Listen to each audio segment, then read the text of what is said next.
Let us now talk social media. All right, so there certainly has been a roller coaster week with uncertainty over what is happening with President Jacob Zuma as the head of state. Nothing fuels speculation around this more like social media. Like never before, ordinary citizens have become journalists, commentators with speculations, conspiracy theorists, and a plethora of opinions. So let's take a look at what's been trending on social media this week and today as well. So Zuma, of course, being one of the top things that have been trending. And we've got in studio with us SABC's digital producer, Lebo Changela. Good to have you. Good morning, Leanne. Good morning, viewers. Everybody looking at you saying, wow, Lebo, look at you. You got your suit on. You're looking all smart. Social media guys don't normally look this smart, do they? No comment. So listen, I mean, this has been unprecedented when we look at what's been trending on social media. Zuma exit or Zexit or whatever you want to call it. How's it looking out there on social media? Well, basically, as we know that Twitter is immediate, it's real time, it's fast, you know, it has a broader reach. And when we look at Zuma exit, about 8,500 tweets in the last days, and 6,300 retweets. And when we look at hashtag Zuma, 4,600 tweets in the last day and 3,400 retweets. So what happens is that it's having a snowball effect. Yeah. I mean, it's what everybody's talking about at the moment, and the speculation. And of course, this morning, because the top six were meant to be appearing at an event, none of them have appeared. They've all been called into an emergency meeting. And this, again, has got everybody talking. And it's just adding fuel to the fire, isn't it?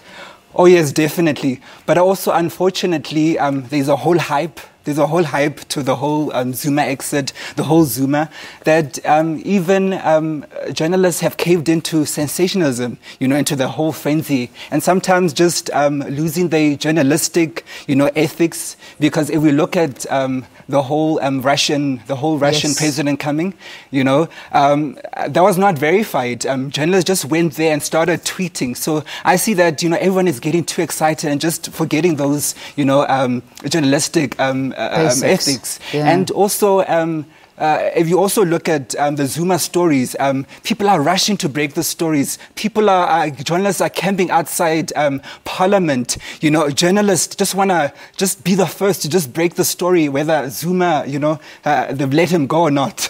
Exactly. Everybody wants that first, to be the first on the top there. And again, let's go back to what happened with this whole Vladimir Putin and all the stories that have been making the rounds this week. And they're very, very dangerous because it fuels anger within South Africans. It fuels a lot of speculation. And if we don't see information coming from those that are in power, of course, this opens it up, doesn't it?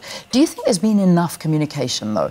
Because we saw the entire press release from President Cyril Ramaphosa of the ANC coming through on his Twitter feed. So, you know, they take Twitter as seriously as South Africans. Well, personally, I feel that there's been enough communications. Remember the statement that came out from President Cyril Ramaphosa, and it's just, I don't know, journalists, I mean, this whole week, they just want more of the story. There's just an anxiety, and there's also an anxiety from people on Twitter to find out exactly what is happening. That's why people should be a bit cautious, you know. If it's too good to be true, then it basically is. So that's why journalists should verify their sources, go to multiple reliable sources, and also journalists must not be too excited. And also, I just want to mention there's an organization called Africa Check. Yes. You know, if you are not sure whether something is not it's true or not on Twitter, just go on to africancheck.org, just type in whatever, maybe Zuma resigns, whatever, and they'll tell you exactly whether it's true or not, because we're living in a time of fake news. And we've got to understand that it is real and it spreads like wildfire, uncontrollably. So this was the big trending topic of this week, obviously, is the whole speculation around Zuma. I want to look at some other trending topics. Now, something we haven't spoken about on the program this morning. And as I'm sitting here, I'm reading the article now. An interview that Quincy Jones has done. And he is now #2 trending in South Africa this morning. He has dropped files and bombshells that I've never heard of in my life before. Talk to me about what's going on. He's actually been trending from yesterday, and I'm actually surprised when I checked that he's still like around number 2. Well, Quincy Jones say that the Beatles were like the worst band in the in the whole world. He's also dropped some bombshells on Michael Jackson that Michael Jackson is greedy. Michael Jackson takes other people's work. He stole music from Donna Summer. That's what he said? I hate to get into this publicly, but Michael stole a lot of stuff. He stole a lot of songs, to quote Quincy Jones. He cited Donna Summer's State of Independence, from which Jackson lifted the riff for his hit, Billie Jean. Oh, definitely. I mean, he is just taking out all the secrets. He's just taking out all the secrets. But however, the people on Twitter are also saying that, you know what, you need to believe an old black man when he's speaking. You just need to believe when they speak. But also, he's also going on as to who slept with who's gay and all of that. Yes. But people on Twitter are always saying that he's fueling in this whole homophobia. So what? So what if they did it? You know, what's it? Your business. So Here's what he said, just to elaborate on that. He's revealing that Marlon Brando and Richard Pryor were lovers. And he's saying that Jones was first to allege the legendary duo had a sexual relationship with James Baldwin, Richard Pryor, and Marvin Gaye.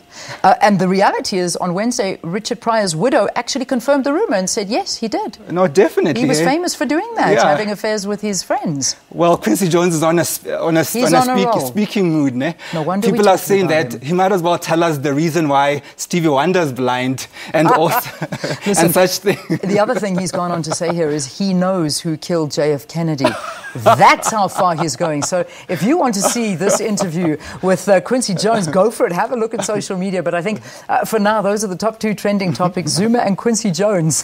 Go and have a look at what Quincy Jones has been speaking about. That'll blow your mind. Well, thanks for talking to us. It's been a pleasure having you. Thank you, Leanne. And I hope we can make this a daily thing where we talk about social media and what's trending. Lebo Changela, SABC digital news producer. Let's take a break. We'll talk about some new content that's coming up on